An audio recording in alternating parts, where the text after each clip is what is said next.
Well, it's good morning, folks. Part 2 of fire in the shed. I probably worded that a little wrong, didn't I? It wasn't clickbait. It was like, well, it's a fire in the shed, so shed fire. And then everybody thinks I've set my shed on fire. No, apologies about that. Bit of a grammatical error. Anyway, yeah, I'll show you I've done. Had a little bit of a think. So what have I been thunking about? Well, I've been thunking that I'm doing this not quite right or safe. Listening to what people are saying in the comments. So, decided to remove the shelving that used to be there. Everything's gone in that tub outside. I've moved the fire itself over. I may go further over yet. I've gone something like, I think it's about 5 inches away from the wall. People saying I need to have it away from the wall. Now I need to work back to front. I need to put my hole through the wall, come down and join up to this, wherever that may be. To that end, I've decided to go through the wall with this stainless steel 90. It's going to go there, and that's at least 6. Well, that mark there is 5. That mark there is 5 inches away from the top, so 6 inches away from any cables running across ceiling. Come straight down, join into that. So I'll put a hole in first. Kind of lucky. I found a cutting disc which is just slightly bigger than that diameter. I have a choice. I can stitch drill all the way around and hammer and chisel it out, get it circular. Inside these concrete panels there's usually a metal bar. 1, 2, I'm not sure on such a thin panel as this they'll have put one, maybe, but we can cross that bridge as we get to it. I do have a core drill, so I've dug that out, and what would you know, look at that, it's almost a perfect size. Well, they do say that God shines on the righteous, you know, so I'm going to go ahead, start to use this and see where we go. Okay, what I've done, I've actually drilled a pilot hole through first because I wanted to know the depth, the thickness of this, and with an old vernier, shove that through. The missus on the outside, holding a thing, trusting me and holding a finger against the outside. We're coming at 33 millimeters deep, 1.25 inches, 33 millimeters, 1.25 inches. That's about it. SDS drill. You've got to be careful with these things. If they snatch, you can end up with a broken wrist.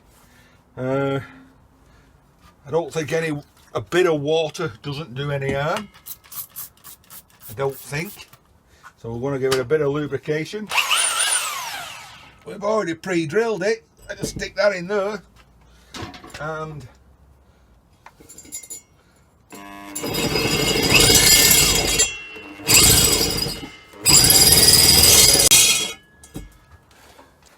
I might slip that onto hammer action. Hammer and drill. You can see it's deep here, not even touched it here, so I'm holding it at an angle, so I need to make sure I don't think that's supposed to happen.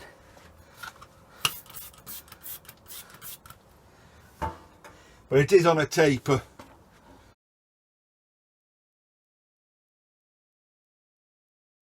Well, I'm thinking that just might be a little bit too big for that little drill. So it started to struggle and overheat.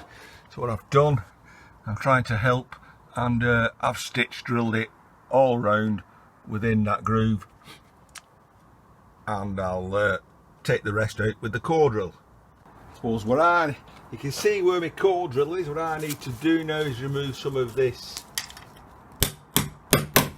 You knew an hammer would come into this somewhere, didn't you?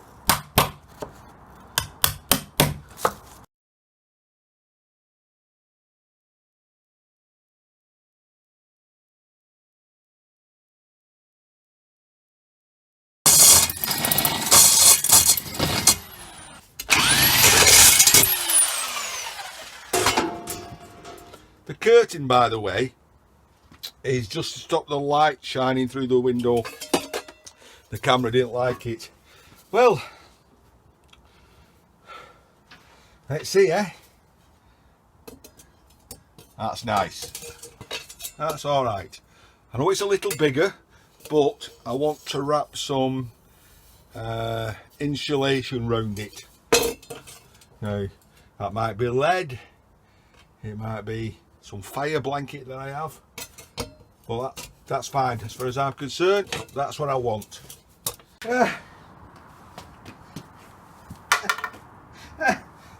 On my knees again. This is the bit that nobody likes doing, is it? If I didn't tidy this up, my missus would have my guts for garters. So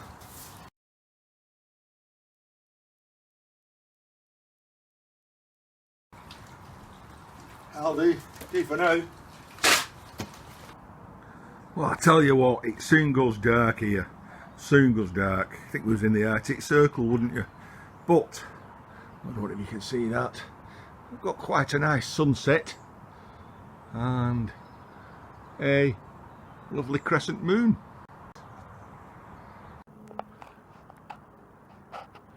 Right, so I'm going in for my tea. There's Ian in his shed with his newfound hole. Totally pitch black now anyway, but it's only 6 p.m. It's not really late. I can still make a bit of noise. This is where I've got up to, really. This is where I'm going to go, but the math of it is now doing me head in. That line I've drawn is no use now because I've moved the whole fire over. With a resettable angle gauge,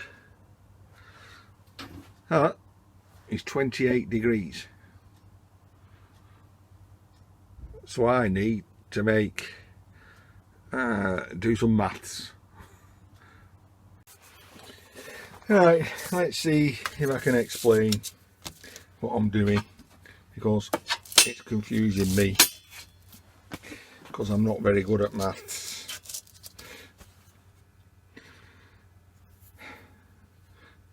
What have I got? Right, chimney going out the wall.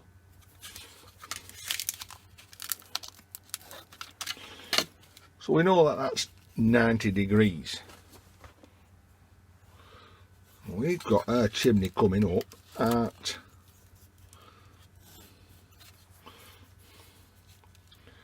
28 degrees. Making this 62 degrees.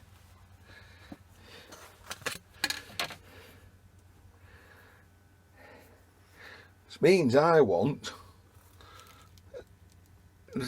that angle, don't I? So 90 and 28, I want 118 degrees. I think, yeah. I think, right, my saw can't cut 118 degrees, it can cut increments up to 45 degrees. this elbow, you can see it's actually made up of 3 pieces. So there's that piece, there's a wedge, and there's this piece. So maybe that is what I'm going to have to do. Pipe, and I'll cut it at 45 degrees. And then I cut a wedge, like that. And then I cut another piece, like that, to join up to my pipe. But that's making 90 degrees, so I need to cut my pipe 45. I know this is coming at 32 degrees. What did I say that had to be? 45. So if that's 45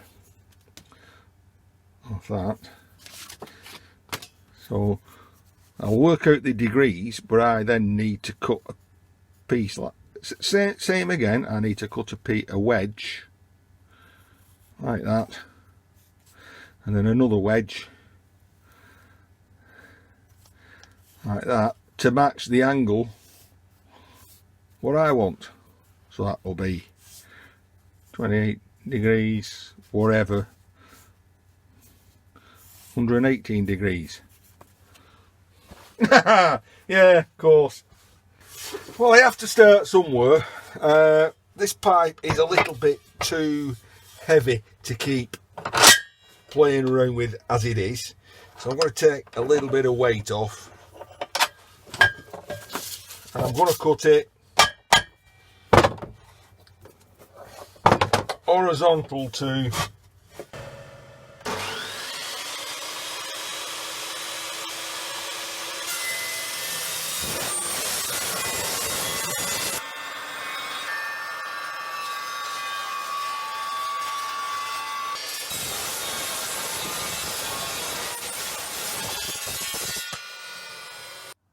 right, with that a little bit shorter, this might make more sense now. So that's going to go like that. You can see where I've drawn some pencil lines. So roughly vertical, roughly that angle. I should be able to marry them 2 pipes up together. Should. That's the beauty about welding. If there's gaps, you can fill them in. Well, that's it tonight for me, folks. It's Sunday night. It's time to settle down. Neighbours don't want me working late into the night. And of course, it wouldn't be right not to end with a beer. Oh dear, there's nothing much left in that. And of course, very shortly, Hazy Days Sunday night show. And I've got 32 minutes to get ready. 32 minutes.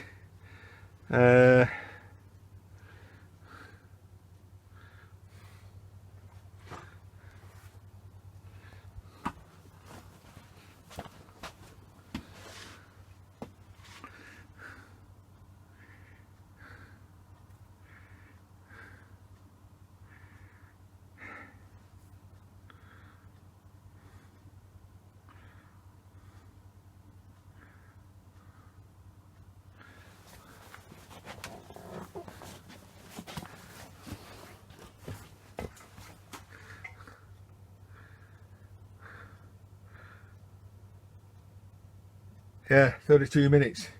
Looks like I've got a tiny bit of tidying up to do before I can watch the show.